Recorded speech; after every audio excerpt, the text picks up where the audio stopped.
افغان ټکنالوژي انسټیټیوټ په 11 بیلابیلو مسلکي څانګو کې ځوانانو ته حرفوي او مسلکي روزنه ورکوي. افغان ټکنالوژي انسټیټیوټ د پوهنې وزارت ته تخنیکي او مسلکي زده کړو اړوند فعالیت لري چې د وخت د غوښتنو سره سم ځوانانو ته مسلکي زده کړې ورکوي. په دغه انسټیټیوټ کې په عملي او نظري توګه محصلینو ته تدریس کیږي چې په ښه توګه د بازار او مارکیټ د غوښتنو سره سم سلګونه ځوانان عملي او مسلکي زده کړې ترلاسه کوي او هغوی کولی شي د خپل ځان او کورنۍ لپاره د نفقې پیدا کولو جوګه شي او په اسانه توګه کار ته لاسرسی پیدا کړي. افغان ټکنالوژي انسټیټیوټ په 1430 کال کې بنیاد ایښودل شوی ده. د هغه دوره نه تر اوسه پورې مختلف علمي پړاوونه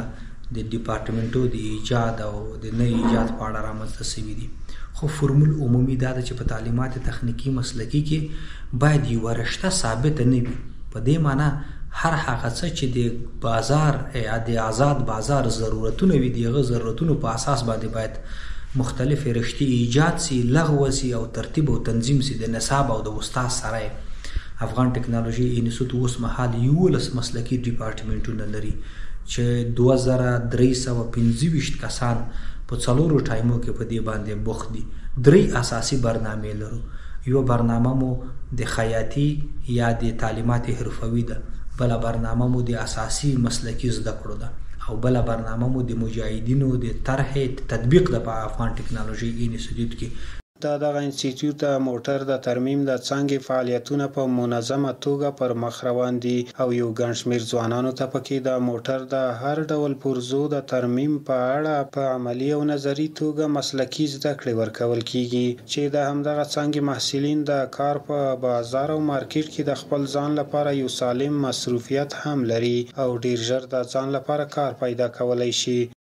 دغلته موږ ته ډېر د عملي زده کړو نظري زده کړو مثلا هغه موږ ته برابر دي، زمینه برابره ده. موږ کولی شو لکه تاسو مخکې په عملي توګه ولیدل چې موږ یو ماشین کې کار کوو، موږ ته دغه زمینه برابره ده. غیر له دغې هغلته موږ په ورکشاپ کې هم کار کوو، موږ ته ډېره زمینه برابره ده. نظري درسونو کې هم موږ ته هغه اصطلاحګانې هغه لارښوونې موږ ته راکوي استادان چې هغه د بین المللي لارښوونې دي. فعلا در انستیتوت تکنولوژی افغان در رشته موتور 4 دیپارتمنت داریم. دیپارتمنت تکنیشن برق است، تکنیشن انجین موتور است، تکنیشن شاسی و کابین است، تکنیشن انتقال قدرت است که در 4 دیپارتمنت ما محصلین به شکل اختصاصی و تخصصی در 4 سمستر ترنینگ میتیم میشن. بعد از فراغتشان باز میرن در سمستر آخر میرم با دوره پرکتیک با مؤسسات همکار دولتی شخصی اونجا سپری دوره پرکتیک خود سپری میکنن و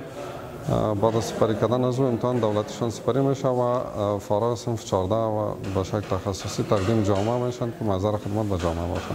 د تخنیکي او مسلکي زده کړو د ادارې د پالیسۍ سره سم افغان ټکنالوژي انسټیټیوټ خپلې تدریسي چارې د نوي او پرمختللو درسي میتودونو په رڼا کې پر مخ وړي او تجربه لرونکي او مسلکي استادان پکې د تدریس په چارو بوخت دي. په دې 3 برنامو کې 173 تنه استادان د ماستر او د لیسانس په کچه مصروف دي، عملي او تیوري زده کړې ترسره ورکوي او همدارنګه د کلونو را په دې خوا مو هڅه دا ده چې په منظم ستراتیژیک پلان په اساس باندې داسې ځوانان موږ وروزو چې هغه وکولی شي د مسلک او د حرفې په اساس باندې خپل ځان ته او خپل کورنۍ ته په آزاد بازار کې حلاله روزي پیدا کړي او د کار خاوندان شي. که چیرته د کار خاوندان نشي د موږ برنامه پلان او هڅې ټولې ناکامې دي، خو دا درته ثابتولی شو تاسو به هم مختلفې ځوانانو سره دلته مرکه وکړئ چې کله دلته زده کړې ترسره کوي عملا بازار آزاد بازار ته ځي، هغلته وظیفه ترلاسه کړې ده او د هغه وظیفې د ترلاسه کولو سره دی معاش اخلي. هغه معاش د ده ځان او د کورنۍ بساینه پې کېږي. د تخنیکي او مسلکي زده کړو د ادارې اصلي اهداف هم همدغه دي چې موږ د دې مسلک او د حرفې په اساس باندې وکولی سو فقر مدیریت کو، خلکو ته حرفه ورزده کړو او دغه حرفه باندې او دغه مسلک په اساس دوی وکولی شي چې د خپل کورنۍ حلاله روزي تضمین کړي. په دغه مسلکي انسټیټیوټ کې د عملي او نظري زده کړو ښې درسي اسانتیاوې شتون لري چې د زده کړو او تدریس په چارو یې رغنده اغېز کړی دی.